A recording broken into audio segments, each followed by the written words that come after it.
manajer-manajer yang mereka berkumpul untuk merumuskan sebuah rencana ke depan suatu perusahaan. Mereka menggunakan data internal perusahaan, yaitu aktivitas atau data historis perusahaan, dan juga data eksternal yang mungkin diperoleh dari internet. Beberapa data tersebut oleh para stakeholder digunakan untuk merumuskan sebuah rencana, dan apabila rencana tersebut dijalankan dan dioperasikan oleh manajer, maka perusahaan akan berkembang menjadi lebih baik.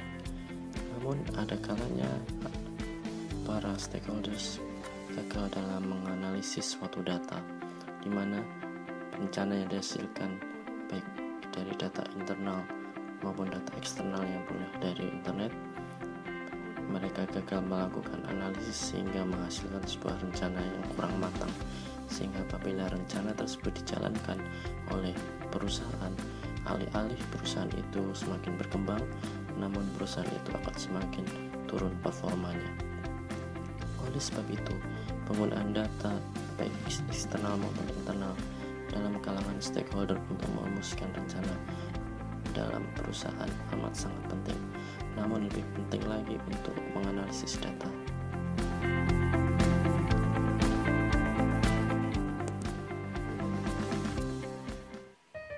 Bayangkan dalam sebuah perusahaan atau dalam sebuah pabrik yang memproduksi barang dalam kurun waktu tertentu, baik itu bulanan, tahunan, musiman, ataupun tribulanan dan semesteran. Para manajer dalam pabrik itu mencatat segala aktivitas penjualan produk dalam kurva garis yang tampak pada garis gambar berikut. Sumbu X adalah sumbu lag waktu dalam rentang penjualan, dengan sumbu Y adalah jumlah produk yang berhasil mereka jual. Maka secara tak langsung perusahaan telah mencatat data time series.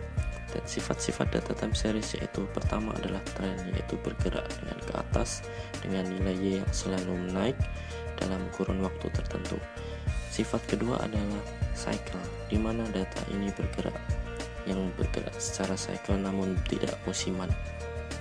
Yang ketiga adalah seasonal, di mana data time series bergerak menurut musim tertentu sehingga kita dapat melihat polanya. Dan keempat adalah irregular, di mana terjadi sebuah fluktuasi nilai karena suatu atau kejadian tertentu. Dan yang terakhir adalah sifat random, di mana data time series bergerak acak yang kita tidak dapat menentukan polanya dalam kurun waktu yang telah diberikan. Untuk menganalisis data time series nasional atau random, kita menggunakan metode ARIMA. Metode ARIMA adalah gabungan dua metode, yaitu metode autoregresif dengan penulisan ARP dengan P adalah indeks dari autoregresif. Kemudian model kedua adalah model moving average, yaitu dengan metode penulisan MAQ dengan Q adalah indeks dari moving average. Oleh sebab itu, model ARIMA ini diintegrasikan dengan I adalah maksud integrasi. Jadi dua model tersebut diintegrasikan dalam sebuah model ARIMA, di mana dalam model ARIMA tersebut kita akan mencari nilai indeks P dari autoregresif dan indeks Q dari moving average untuk menentukan model. Untuk menentukan tahap analisis ARIMA dikemukakan pertama kali oleh dua statistikawan, yaitu George Bock dan William Jenkins.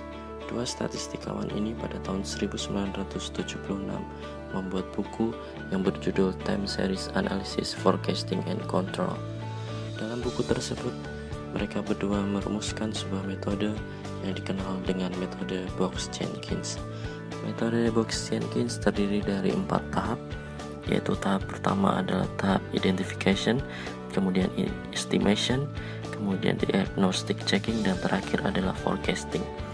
Dalam 4 tahap ini, tahap identification adalah menentukan nilai P dan Q, kemudian estimasi parameter dilakukan, kemudian kita mendiagnosa parameter tersebut apakah cocok dengan model untuk memforecasting. Apabila tidak, kita akan melewati 3 tahap awal hingga kita menemukan model yang tepat untuk melakukan forecasting atau peramalan.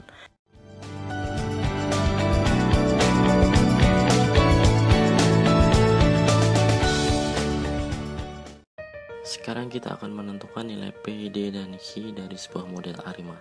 Diberikan model ARIMA dengan persamaan P, D, dan Q yang harus kita cari. Untuk mencari nilai P, kita menggunakan data grafik PACF dan grafik ACF. Untuk menentukan nilai P, kita harus melihat apakah ada lag yang memotong selang kepercayaan. Dalam contoh berikut, terhadap dua garis yang memotong selang kepercayaan, maka nilai P sama dengan 2.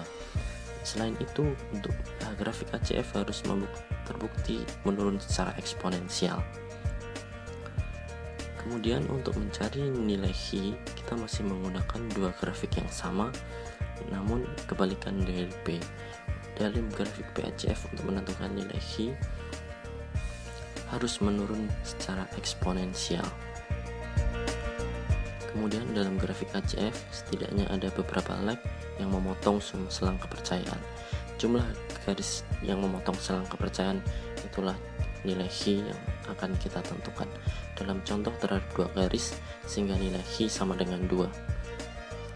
Kemudian untuk menentukan nilai D atau differencing, kita transformasi data awal kita yang semula mempunyai fluktuasi seperti ini, yaitu semakin menjauhi dari rataan data.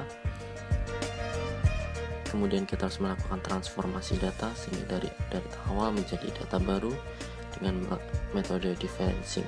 Sehingga dengan metode differencing kita peroleh data yang stasioner, yaitu data yang selalu mendekati rataan, dan dengan data seperti ini kita dapat melanjutkan untuk mencari nilai P/Q dalam estimasi. Selengkapnya Anda dapat mengunjungi situs www.yohaneswahyu.org, di mana dalam situs tersebut terdapat paket aplikasi gratis yang telah dikembangkan. Dalam situs tersebut terdapat dua link, yaitu link aplikasi executable dan user manual PDF. Terima kasih.